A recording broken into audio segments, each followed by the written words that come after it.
નમસ્કાર દોસ્તો, સુપરફાસ્ટ તાજા સમાચારમાં તમારું સ્વાગત છે। દેશ, દુનિયા અને ગુજરાતના તાજા, મોટા અને સૌથી મહત્વપૂર્ણ સમાચાર જાણીએ તે પહેલાં તમે ચેનલમાં નવા હોય તો ચેનલને જરૂરથી સબસ્ક્રાઇબ કરીને વિડીયોને લાઇક કરી દેજો।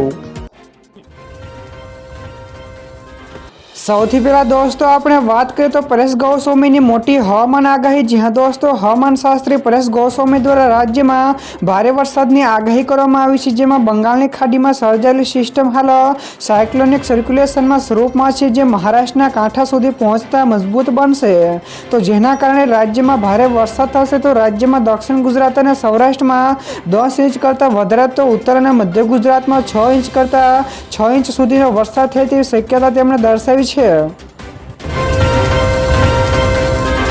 તો દોસ્તો બીજા સૌથી મોટા સમાચાર સામે આવ્યા છે। સરકારી કર્મચારીઓને મળશે સારા સમાચાર। જ્યાં દોસ્તો દર વર્ષે સરકાર દ્વારા 2 વાર ડીએમાં વધારો કરવામાં આવે છે, તો એકવાર જાન્યુઆરી માસમાં તો બીજો જુલાઈ માસમાં। તો હવે જુલાઈ 2025 માટે આગામી વધારો સપ્ટેમ્બરમાં જાહેર થવાની ધારણા છે। તો મીડિયા રિપોર્ટ્સ અનુસાર આ વખતે ડીએમાં 3% સુધીનો વધારો થઈ શકે છે। જો આવું થાય તો ડીએ 58% થઈ જશે, જેની જાહેરાત દિવાળીની આસપાસ સરકાર દ્વારા કરવામાં આવે તેવી શક્યતા છે।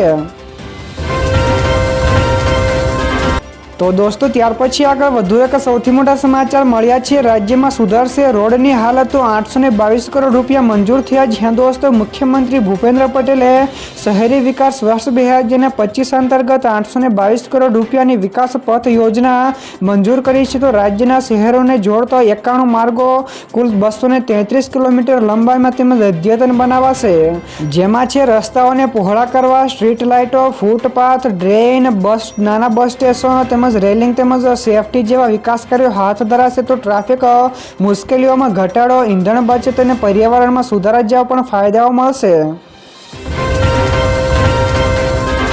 બીજા સૌથી અગત્યના સમાચાર સામે આવ્યા છે। નવી ભયાનક આગાહી, તો ગુજરાત ચિંતામાં। જ્યાં દોસ્તો અંબાલા પટેલની આગાહી અનુસાર 19 અને 20 ઓગસ્ટે રાજ્યમાં વરસાદનું જોર વધવાનું છે। તો 20 અને 21 ઓગસ્ટ દરમિયાન અમદાવાદ, ગાંધીનગર, મહીસાગર, સાબરકાંઠા અને પંચમહાલમાં ભારે વરસાદની શક્યતા છે। તો આ સિવાય મધ્ય પાકિસ્તાન અને પંજાબ ઉપર ચક્રવાતી હવાના પ્રભાવ હોવાથી આગામી દિવસોમાં વરસાદ સાથે તેજ પવન પણ ફૂંકાઈ શકે છે। તો 20 ઓગસ્ટ સુધી કોંકણ, ગોવા, મધ્ય મહારાષ્ટ્ર અને ગુજરાતમાં ભારેથી અતિભારે વરસાદ સાથે 40 થી 50 કિલોમીટર પ્રતિ કલાકની ઝડપે પવન પણ ફૂંકાશે।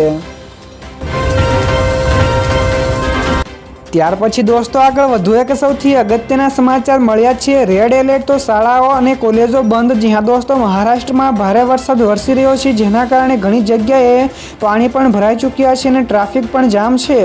તો આઈએમડી આજે મુંબઈમાં ઓરેન્જ તેમજ રેડ એલર્ટ પણ જાહેર કર્યું છે। તો તે જ સમયે રાજ્યના અન્ય જિલ્લાઓમાં જેમ કે રાયગઢ, રત્નાગિરી, સતારા, કોલ્હાપુર અને પુણે માટે પણ રેડ એલર્ટ જાહેર કરાયું છે।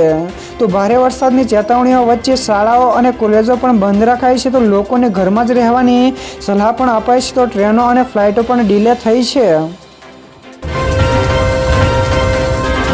ત્યારબાદ દોસ્તો ફટાફટ આગળના બીજા સમાચારની વાત કરવામાં આવે તો નાસા ચંદ્ર અને મંગળ ઉપર વીજળી ઉત્પન્ન કરશે। જ્યાં દોસ્તો નાસાએ 2 મહત્વની જાહેરાત કરી છે। તો તે ચંદ્રના દક્ષિણ ધ્રુવ ઉપર ફિશર સરફેસ પાવર પ્રોજેક્ટનો પ્રથમ તબક્કો પૂર્ણ થયો છે અને વીજળી ઉત્પન્ન કરવા માટે જરૂરી ન્યુક્લિયર ફિશર રિએક્ટરની પણ ડિઝાઇન તૈયાર થઈ ગઈ છે।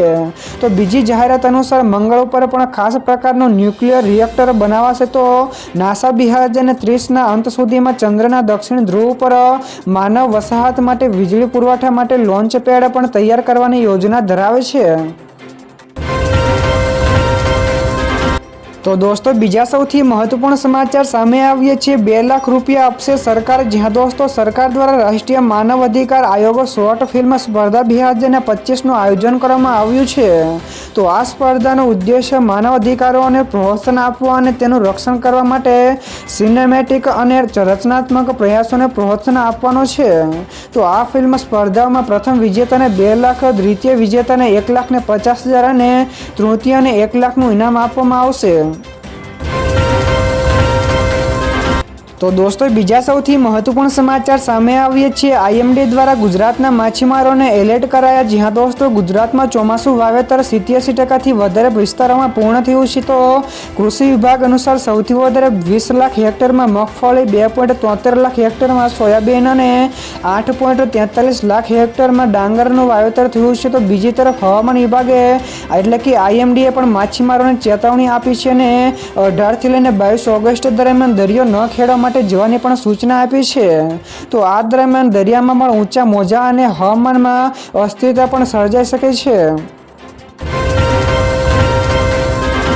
તો દોસ્તો ત્યાર પછી આગળ વધુ એક સૌથી મહત્વપૂર્ણ સમાચાર, યુપીઆઈ પેમેન્ટ ઉપર નહીં લાગે કોઈ પણ પ્રકારનો ચાર્જ, તો સરકારે કરી સ્પષ્ટતા। જ્યાં દોસ્તો વારંવાર ચર્ચા થતી હતી કે યુપીઆઈ પેમેન્ટ્સ ઉપર ચાર્જ લાગશે, પરંતુ સરકારે ફરી એકવાર સ્પષ્ટતા કરી છે કે ગ્રાહકો પાસેથી કોઈ પણ પ્રકારની ફી લેવામાં નહીં આવે। તો નાણાં રાજ્યમંત્રી પંકજ ચૌધરીએ લોકસભામાં પણ જણાવ્યું કે કાયદા અનુસાર બેંકો કોઈ પણ ચાર્જ નહીં વસૂલ કરે। તો સીબીડીટીએ પણ યુપીઆઈ અને રૂપે જેવા ડેબિટ કાર્ડને લઈને ફી પેમેન્ટ્સ મોડના પણ જાહેર કર્યા છે। તો સાથે જ સરકાર 2021 થી 25 દરમિયાન ₹8,730 કરોડનું પ્રોત્સાહન પણ આપી રહી છે। ત્યાર પછી દોસ્તો આ સિવાયના બીજા સમાચારની ઝડપથી વાત કરવામાં તો તરણેતરના મેળામાં 20મો ગ્રામીણ ઓલિમ્પિક યોજાશે। જ્યાં દોસ્તો રાજપર્વ તરીકે ઓળખાતા તરણેતરના મેળામાં 26 થી 28 ઓગસ્ટ 2025 દરમિયાન 20મા ગ્રામીણ ઓલિમ્પિક યોજાશે।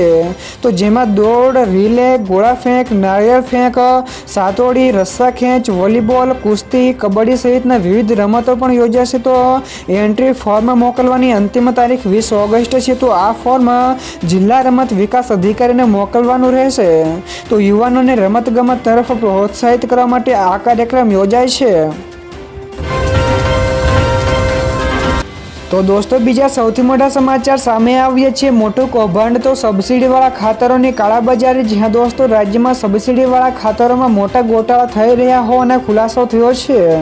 તો વડાલીની મહેતા મોટર્સ સામે ખાતર બારોબાર વેચી મારવાના આરોપસર પોલીસ ફરિયાદ નોંધાઈ છે। તો રાજ્યના 904 કેન્દ્રોની તપાસમાં 214 કેન્દ્રોને 100 કોઝ નોટિસ પણ અપાઈ છે। તો 54 કેન્દ્રો પર ખોટા બિલ, 138 ઉપર સ્ટોકમાં ગરબડી, 117 ઉપર સ્ટોક મેચ ન થવો અને 119 કેન્દ્રો ઉપર ખાતરની થેલીઓ પણ ગાયબ થઈ હોવાનું બહાર આવ્યું છે।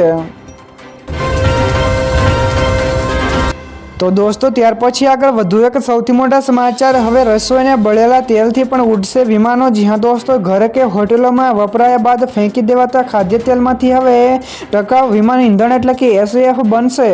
તો ઇન્ડિયન ઓઇલ કોર્પોરેશનની રિફાઇનરી આ માટે સર્ટિફિકેશન પણ મળ્યું છે। તો કંપનીના ચેરમેન અરવિંદ સહાનીએ પણ જણાવ્યું છે કે આ SAF હવાઈ પરિવહનના પ્રદૂષણમાં ઘટાડો કરશે અને ઉપલબ્ધતા અનુસાર તેને પરંપરાગત જેટ ફ્યુઅલમાં પણ 50% સુધી મિક્સ કરી શકાશે। તો વર્ષના અંતથી ઇન્ડિયન ઓઇલ દર વર્ષે આશરે 35,000 ટન SAFનું ઉત્પાદન શરૂ કરશે। તો દોસ્તો બીજા સૌથી અગત્યના સમાચાર સામે આવ્યા છે। કોંગ્રેસનું સંગઠન સર્જન અભિયાન તેજ થયું। જ્યાં દોસ્તો ગુજરાત કોંગ્રેસનું સંગઠન સર્જન અભિયાન ગતિએ પકડ્યું છે। જેમાં જિલ્લા પ્રમુખોની વરણી બાદ હવે તાલુકા પ્રમુખોની પસંદગી શરૂ થઈ છે। તો કોંગ્રેસ ભવન ખાતે જિલ્લા પ્રમુખો અને પ્રભારીઓની યોજાયેલી બેઠકમાં અમિત ચાવડા, તુષાર ચૌધરી અને સહપ્રભારી ઉષા નાયડુ હાજર રહ્યા હતા। તો ભરૂચ, છોટાઉદેપુર, નવસારી, તાપી, ડાંગ, વલસાડ, સુરત શહેર તેમજ નર્મદા અને આણંદ સહિતના 10 જેટલા જિલ્લાઓની બેઠક પણ યોજાઈ હતી। તો આગામી 3 દિવસ તાલુકા પ્રમુખોની પસંદગી થશે। ત્યાર પછી દોસ્તો આગળ વધુ એક સૌથી અગત્યના સમાચાર, રાજ્યના 207 માંથી 76 ડેમ ભરાયા। જ્યાં દોસ્તો રાજ્યમાં સતત ભારે વરસાદ નોંધાઈ રહ્યો છે, ત્યારે સાર્વત્રિક વરસાદના પરિણામે રાજ્યના કુલ 207 માંથી 76 ડેમ 70 થી 100% વચ્ચે ભરાયેલા છે। તો અત્યાર સુધીમાં રાજ્યમાં સરેરાશ 68% થી વધારે વરસાદ નોંધાયો છે, જેમાં સૌથી વધારે 72% વરસાદ દક્ષિણ ગુજરાતમાં વરસ્યો છે। તો રાજ્યમાં 87% થી વધારે વિસ્તારોમાં ચોમાસું ખરીફ પાક વાવેતર પૂર્ણ થઈ ગયું છે। તો રાજ્યની જીવાદોરી સમાન સરદાર સરોવર ડેમમાં 76% થી વધારે જળસંગ્રહ નોંધાઈ ચૂક્યો છે। ત્યારબાદના દોસ્તો આગળના બીજા સમાચાર શેર માર્કેટ વિશે પણ મળ્યા છે, જેમાં શેર બજાર ગ્રીન ઝોનમાં બંધ થયું. જી હા દોસ્તો, ગઈકાલે શેર બજાર સુધારા સાથે બંધ થયું હતું, જેમાં સેન્સેક્સ 676 પોઈન્ટના વધારા સાથે 81,273 અંક ઉપર બંધ થયો, જ્યારે નિફ્ટી 245 પોઈન્ટ વધીને 24,876 અંક ઉપર બંધ થયો છે.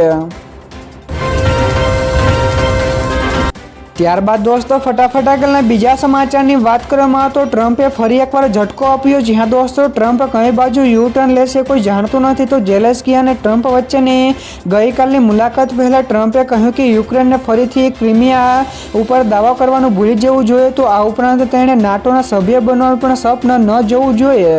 તો કેટલીક બાબતો ક્યાંય પણ દેખાતી નથી. તો રશિયા નાટોમાં યુક્રેનની હાજરીને પોતાના માટે ખતરો માને છે. તો જો ઝેલેન્સ્કી ઈચ્છે તો તે રશિયા સાથેના યુદ્ધ તાત્કાલિક ધોરણે સમાપ્ત કરી શકે છે તેવું તેમણે જણાવ્યું હતું.